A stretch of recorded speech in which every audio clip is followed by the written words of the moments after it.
Welcome, everybody, to The Drop, presented by Discover. Greg Wyshynski, Arda, Ocal with you. We are leading in to day 4 of the Stanley Cup. Oh my God! playoffs. Is it only the 4th day? It feels like a month. I think that Minnesota-Dallas game the other night took it out of me. I feel like we've been doing this for a week already. It's been terrific. It's been a lot of fun, but yes, it has also been grueling for the players on the ice. The Stanley Cup playoffs, a completely different beast, of course, in the regular season. We are leading you into Game 2 of the Tampa Bay Lightning taking on the Toronto Maple Leafs, 7 p.m. on ESPN. Maybe, maybe, probably not, because I grew up there and I know. Leaf fans might be a little more optimistic than they were during and after Game 1. Yeah, these were the scenes. Yeah, don't you think that this is like a situation where you feel better having lost in the way that they lost than, say, like losing in a double overtime? I mean, like, write this game off, right? It was a disaster. Now, in this one, obviously, we know the Lightning are going to be down. Come on. I know. Come on. The Lightning are going to be down 2 defensemen. Hedman's going to be limited if he plays. And so, like, there's a little bit of hope here, I think, for the Leafs in Game 2, right? Even though it appears to be the same old story for these poor bastards. Look at these guys. I feel so bad for Leafs fans. I mean, right? Here's what I'll say. Better to get it out of the way now than to suffer this fate in Games 6 and 7. Right. If the suffering comes early and the Leafs can rally, Leaf fans will take that 10 times out of 10, of course. But there is no guarantee of that wish. So. Right. The problem is that, like, the two things that you were hoping were going to reverse didn't reverse. The Leafs were still haunted by their demons, and the Lightning, despite the atrophy of talent that we've seen for the last couple of years of people leaving, still have Point, still have Kucherov, still have Vasilevsky, and they did the thing in Game 1. It's not the start they wanted, Arda. No. Not the start at all. Not the start I wanted, because I predicted the Leafs in 4, and now I look like an idiot. You picked them to sweep? I did. I know. I should probably just retire at this point.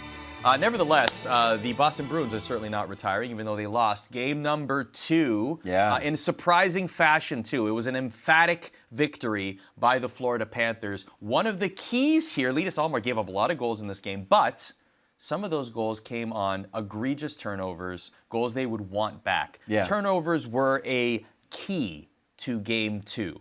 Are you concerned at all by what you saw from the Bruins, particularly in that category? Yeah, I am a little bit. You know, Coach Jim Montgomery called it catastrophic, which I assume is a pun for the Panthers. But they had 15 turnovers last night, and as Montgomery said, players didn't make the best decisions at moments. I think it was just trying to make plays when plays weren't there to be made. That tells you they're forcing things. That tells you that the Panthers may be forcing them into mistakes. I got to be honest with you, man. I was in Boston for both of these 2 games. The Boston Bruins were not the most dominant team on the ice in these 2 games. They had good periods, they had good stretches, but the Florida Panthers felt like a team that was very much in this series. Yeah, and not only that, they led in hits, they were physical. In Game 1, I believe every single player on the roster had at least 1 hit, so that's definitely a game plan. Yeah. I'm also sure that Jim Montgomery said, we need to change these turnovers, cut them out, right meow. What pressures are the Bruins facing, given their record-setting year? Here's the thing, the Lightning were in this situation in 2019, where they got punched in the face in the series. Now the Bruins get punched in the face. How confident are you that they can rally from this and change their game plans? Well, first of all, they have a guy in Nick Foligno to remind them of the Lightning losing that series because he was on the other side of it. He was a Blue Jacket that year. But I talked to Taylor Hall about this, and Taylor Hall said, you know, they have discussed internally the pressure of greatness. You know, the fact that they are a team that could go wire to wire this season from being the best regular season team in the history of the sport to winning the Stanley Cup. And so we look at teams like the Oilers and the Leafs that have their pressures to win. This is a different flavor of pressure, man. This is the chance to be one of the best of all time in pro sports versus being a footnote, versus being a cautionary tale like the Lightning were. That's a lot of pressure, man. And I felt like they felt it in those first 2 games. They were tight. They were tight. It's crazy that this is a pressure that built through the regular season, right? Yeah. They didn't have this expectation or pressure at the start of the year. This built. They earned this pressure. So you're saying they shouldn't have put the pedal down to try to set those records? Because if they were just a really good team that won the President's Trophy, that's garden variety, baby. We have those every year. There's something different because they put the pedal down and went for those records. Yeah, I mean, and playing players late in the season that might have needed some rest or some maybe injury concerns, precautionary, whatever the case may be. I am slurping up the delicious schadenfreude of them going for the records, getting the records, and now being crushed by the expectations of the records. Unbelievable. Yeah.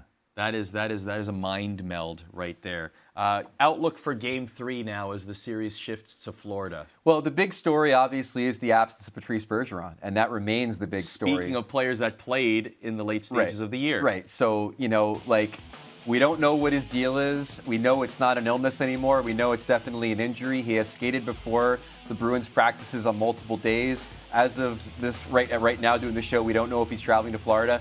We don't know what his status is for Game 3. The bottom line, Arda, is that this is a guy who calms things down for the Bruins. He has been a leader behind the scenes while he's been injured, but he is a leader on the ice. And most importantly, the Boston Bruins in this series to the Florida Panthers right now, under 50% face-off winning percentage.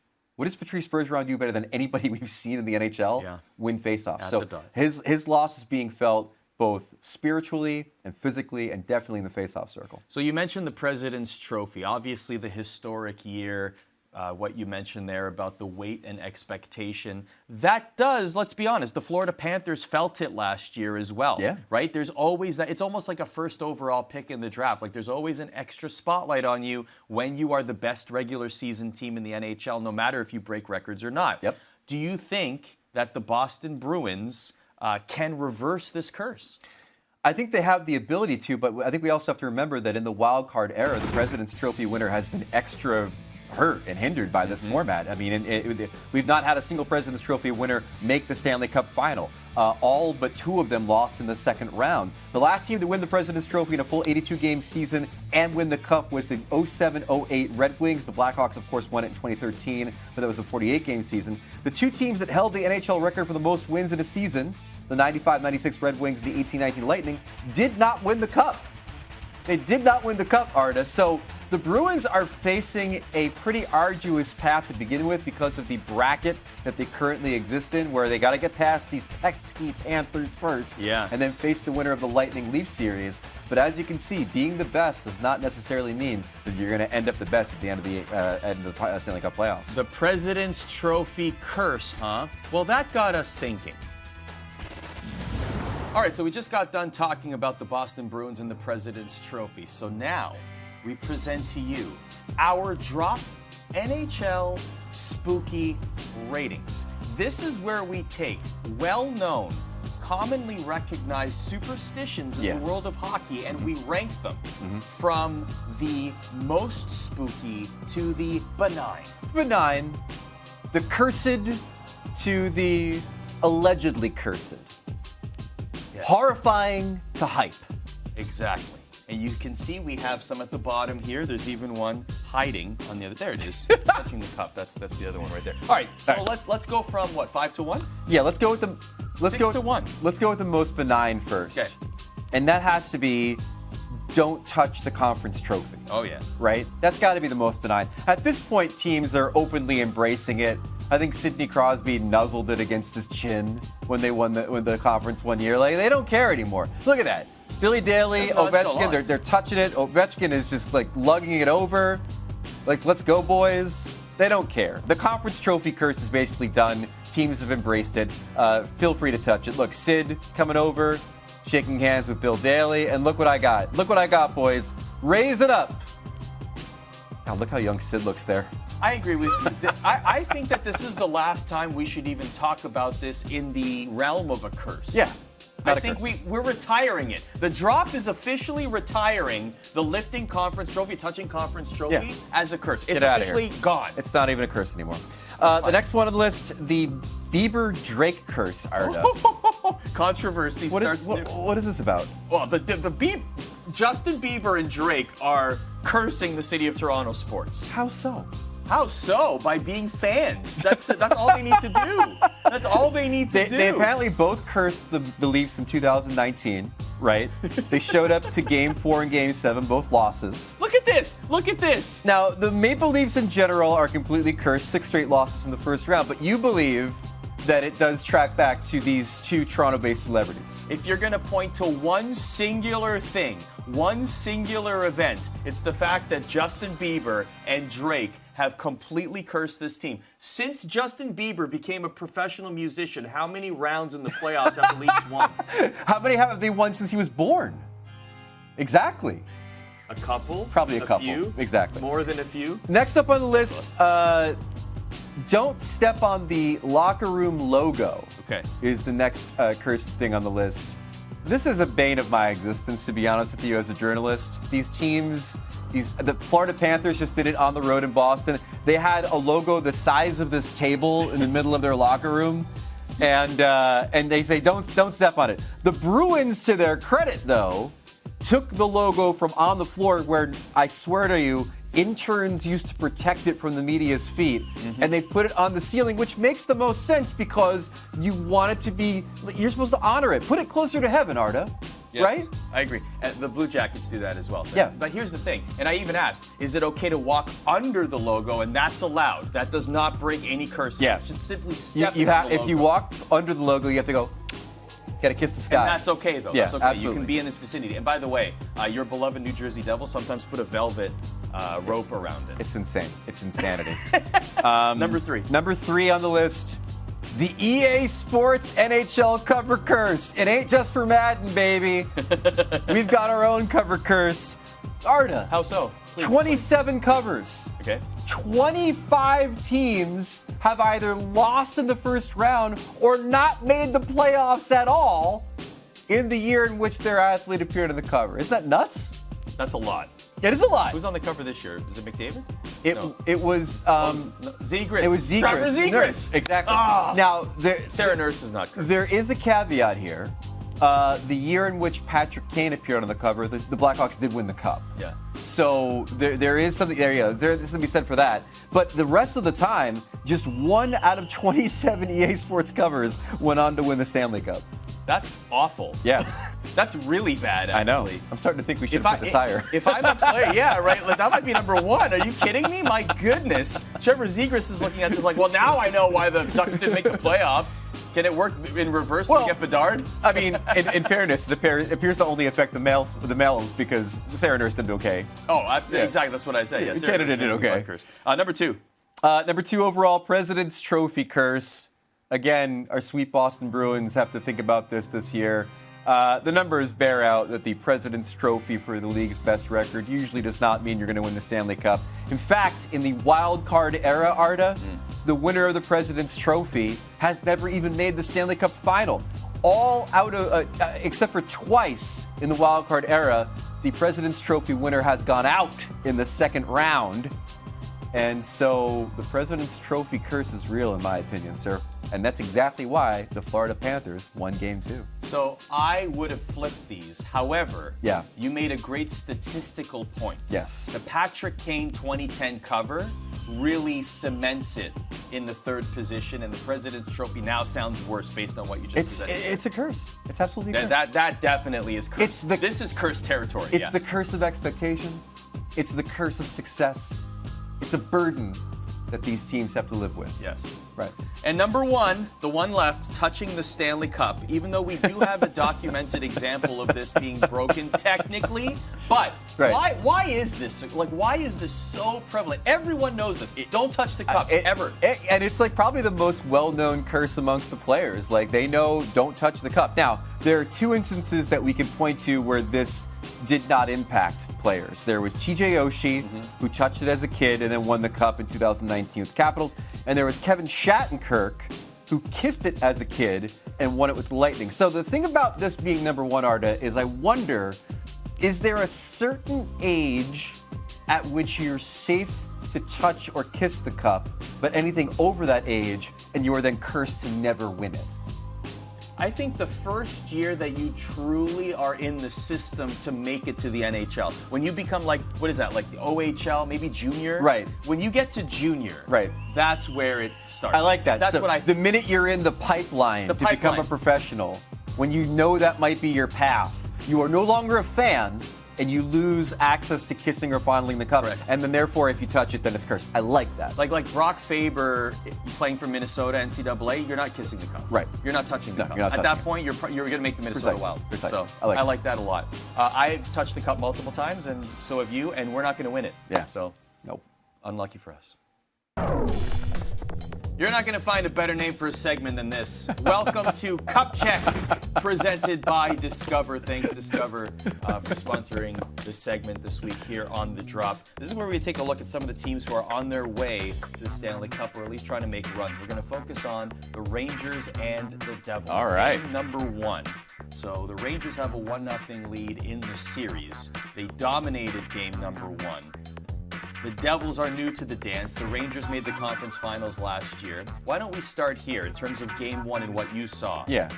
How much of this was jitters for the New Jersey Devils? It was all jitters. They're freaked out. It was their first time in the playoffs for a lot of them. Jack Hughes, Jesper Bratt, Dawson Mercer. A lot of guys making their maiden voyage, and I thought the smartest thing that Lindy Ruff said after game 1 was, okay, now you all have a game under your belts. It was a lot of nerves, a lot of jitters, and the worst thing that happened to the Devils was getting an early power play in this game and then failing at it. They said to a man, they ended up giving the momentum to the Rangers after that point. Before you knew it was 2-0 Rangers. Jack Hughes turning the puck over, but also Igor Shesterkin being in fine form when Sure. he was called into action. Sure, right? absolutely. Now, we should note that the Devils dominated the regular season battle between the Rangers, but of course the playoffs are a totally different animal. Here's a thought, though. Yeah. The Devils had a great regular season. You love to mention their glow-up from last year to this year, Yeah. how incredible it's been, but will their regular season system translate to the playoffs? See, it's a lineage of teams like the Devils that are young and explosive in the regular season that come to the playoffs, find out they don't have the time and space to do the things they do well, and then they freak out. The Florida Panthers were like that last year. The Washington Capitals back in the day in the Bruce Boudreau Young Gun era were like that, and the Devils were like that in game 1. I got to credit the Rangers, though, because what the Rangers did in the first game of the series was change their tactics a little bit. They blocked more shots on average than they did on average in the regular season. Instead of carrying the puck into the zone as they like to do, they were chipping the puck more into the zone, including Patrick Kane having more chip-ins than zone entries, which is not normally what you see from him. So I give the Rangers credit for changing their tactics and kind of confusing the Devils in what the Devils try to do. So it's going to take an adjustment for New Jersey. They're not going to have the time and space to rush up and down the ice like they like to. They're going to have to get more opportunities in close and Shesterkin, and more importantly, Arda, they're going to have to get second chance opportunities, which is what they had none in game 1. Yeah, that's going to be an area that you're definitely going to want to watch as it pertains to the New Jersey Devils. You mentioned Patrick Kane chipping it into the zone instead of zone entries. Yeah. What about him and his line? What are you expecting from them in game 2? Yeah, that's the thing. For all of the great things the Rangers did defensively in game 1, the Kane, Zibanejad, Kreider line I didn't think was all that explosive, and it was maybe by design. They were chipping the puck in more than carrying it in. They got completely rolled in shot attempts by the Devils in game 1. Again, that could be by design. The Rangers are trying to play a more conservative game to try to short circuit what the Devils are doing, but it could be at the expense of some very explosive players 5-on-5. All right, so we talked about the teams, but now we're going to discuss what you are really here for. Yes, it's the Devils versus the Rangers, but really, it's New York City versus New Jersey. Absolutely. And that's what we're going to talk about here. All right? This is the Battle of the Hudson. Yep. So everything around it, we're going to start with the pizza. Look at that. The dollar signs are already there. All right. New York pizza versus New Jersey pizza. Who has the edge? Listen, first of all, I live in New York. I grew up in New Jersey. I've got an expertise in this situation. I give pizza to New York for the very reason that you see here. New York, $1 slice, probably about $2 these days, Arda, is a go-to meal for anybody in New York. And you can't get like a $2 slice in Jersey. Well, oftentimes, Arda, you gotta buy the whole pie. So New York wins on pizza. Where I grew up, a $1 slice in New York is better than any pizza you find in Toronto, no matter the price. I hate to say it, it's true. I agree with you. And inflation, that stinks. More iconic HBO show.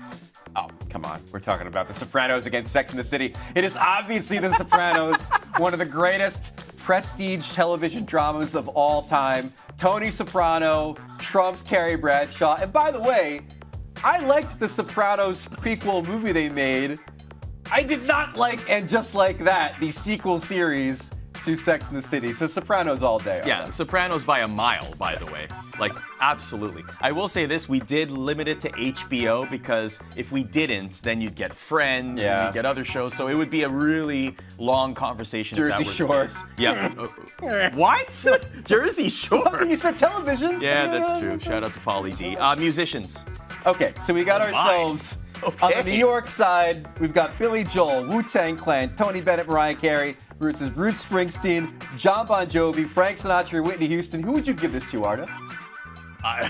That's a tough one. I mean, Frank Sinatra's an all-timer, right? And then you got Bon Jovi. I think you got to give this one to Jersey. Yeah. I mean, you got Whitney Houston up in here. You got the chairman of the board. All due respect to Method Man and Inspector Deck, but I do believe New Jersey wins artists. By the way, Long Island, the Islanders are like, hang on a second, Mariah Carey. We may have a big conversation. And Billy Joel too, by the way. Maybe if we were doing this list at Christmas time, we'd give it to Mariah Carey. All right. Next up. Next up is the the gas pumping policy. I know who's winning my vote. For those who don't know, there is a law in New Jersey that states that you cannot pump your own gas. There has to be someone who pumps it for you. Now, people are of two minds here, Arda. Some people consider this to be an absolute luxury. Other people, me, consider it to be a pain in the keister because I like to pump my gas, get in and out, and then I'm back on the road. You, sir, how do you fall in this? Oh, New York by a mile. I want to pump my own gas. Okay. I want the option to pump my own gas. I did look this up. Apparently, it was a safety issue from decades ago, and it just kept. It's one of those rules or laws that just stuck around. They didn't want people to drive away without paying.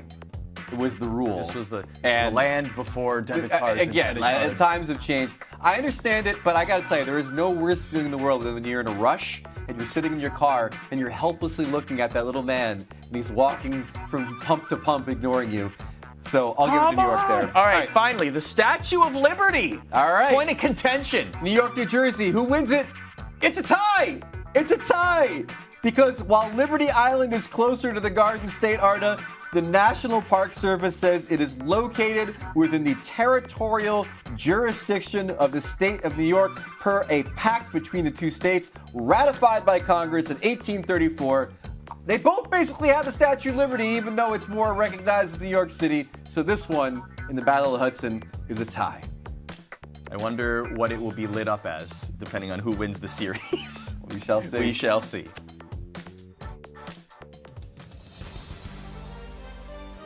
Game 3 of the Rangers and Devils, now that you're all caught up on the New York versus New Jersey rivalry, will be Saturday at 8 Eastern on ABC. Woo! Will be a great one. All right, so here's some news. Speaking of our friend Billy Joel, he was supposed to play at Madison Square Garden on Saturday. And he got bumped. He got bumped? He said, listen, we're going to move you aside, Billy Joel. We know you play here every month, but we need to put Game 3 of the Rangers and Devils in its place. So Billy Joel maybe graciously stepped aside or maybe got forced out. Probably graciously, knowing Billy Joel. But this got us thinking. If we were to pick different artists or different celebrities that were in this similar situation and a hockey game needed to be played, a playoff game needed to be played at the world's most famous arena, would they be bumped or would they be able to keep their spots? So we're going to start things off with the Pope. We're going to start with the Pope. There we go. This is an immediate, the Pope is keeping his spot. The Pope will probably keep his spot, I imagine. I imagine, especially if a team named the Devils is involved, I imagine that the Pope I didn't even think about that part. Would probably keep his spot. And not only that, but the Rangers would win clean the rest of the series just because of this. There's no way the Pope is, and no one would want that either. No, like no everyone would be like, no. It'd be like sold out for seconds. Up next. Garth Brooks. Ooh, that's Would tough. Garth Brooks keep his spot? And the answer, Arda, is no.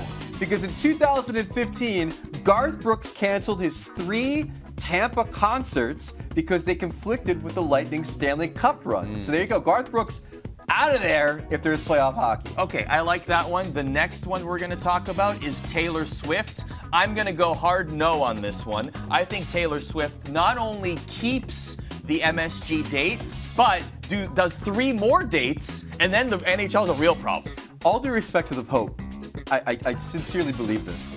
Taylor Swift has the power to cancel the entire Stanley Cup final in lieu of the Eras Tour. This is a woman who once got the lyrics of her song, Me, changed across every radio station across the country to get the part that said, hey kids, spelling is fun, excised from the song. That's the power she wields. The NHL would probably cancel the entirety of the Cup final if the Queen asked for it. And if the NHL won out, the Swifties would come after us. Oh, yeah. And it would You don't just want be that. mayhem. You don't want Absolutely not. Yanni? Yanni would not move his concert. 2009, ladies and gentlemen, the Pittsburgh Penguins, the Washington Capitals, famously had to play back-to-back games because of a Yanni concert in Pittsburgh. So, the Yanni heads, the Yan fans, Yan gang, congratulations, your man is not moving for the Stanley Cup The playoffs. Yanni Maniacs! How many of you are Googling Yanni right now? Probably a large portion. And finally, we talked about his curse earlier. How about the Beebs? The Beebs would not move his concert. Instead, Arda, you know what he'd do.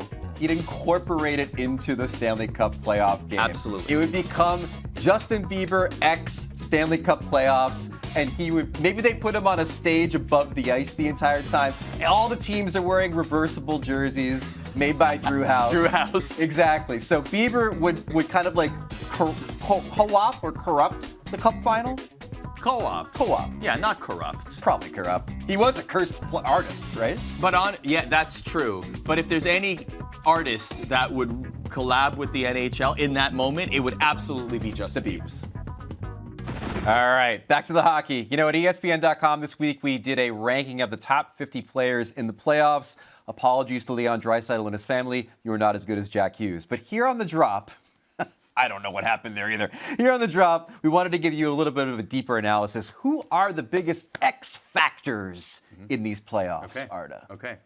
Let's start off with a little bit of we're going Filipino, Yep. center on the kid line. Yep. Rupe Hintz, hat trick last night. The 4th player in NHL history in the playoffs to score shorthanded, even strength, and power play to complete a hat trick. Now, Corey Perry, of course, is an X factor, not only for being a consistent point producer for the Tampa Bay Lightning, but also being a master agitator, as one does. He's always on the X Factor team. I feel like he's the perennial X Factor choice. It's kind of amazing to think that this guy was a Hart Trophy guy, and now, a decade later, he is X Factor guy. But listen, man, when the playoffs start, this guy comes to play without question, as the Leafs found out in Game 1. Matthias Ekholm might become the best trade deadline acquisition if the Oilers go far. Exactly. He is a great acquisition. He is like the Lebowski rug, baby. He ties the room together. Radko Gudas Love it. made his presence known in Game 2 against Boston. He was on a mission to disturb the Bruins, and disturb them he did, Arda. Not only that, he basically put a seatbelt around Brad Marchand the entire game. Like, he was on him at all times, and it was effective. Like, look at this. This is quality shadowing right here. Esa Tikkanen is proud of this. It is incredible. And again, it looks like there's a grizzly bear on his chin, too, which also makes it great. Finally, Connor Hellebuyck for goalie, and John Cooper, former drop guest for X Factor coach, a genius behind the bench. So those are our X Factor choices. Let us know who you think has the X Factor in the comments. You have some news regarding the Tampa Bay Lightning. Yeah, courtesy of our Kristen Shilton, who is at the Leafs Lightning game. No Victor Hedman in warmups. He is out for Game 2, but Tanner Jeannot will make his presence known in this series for the Lightning. Of course, he was a trade deadline acquisition. They gave like 1,000 draft picks to the Nashville Predators to get Tanner Jeannot, with the expectation that they were going to need someone to be physical and knuckle up in the playoffs if necessary. So he will be in against the Leafs tonight. So 3 games on ESPN and ESPN2 tonight, starting with the Leafs and Lightning game 2. My prediction: Leafs win 8-0. What do you think? I think the Leafs will win, and I'll say in overtime, Arda. How about that? So I go 8-0. You go, what, 3-2 overtime? 3-2 overtime. Too many defensemen missing for the Lightning, man. It is going to be a tough road to hoe. But if they win, if the Lightning somehow win, then it's Toronto. A sweep. Then it's a sweep. Oh, guaranteed. sad faces. Sad faces. Enjoy the games tonight. We will be back next week on The Drop. Thank you, Discover. The show has been presented by Discover. Enjoy the games, everybody. We'll see you next time. Take care.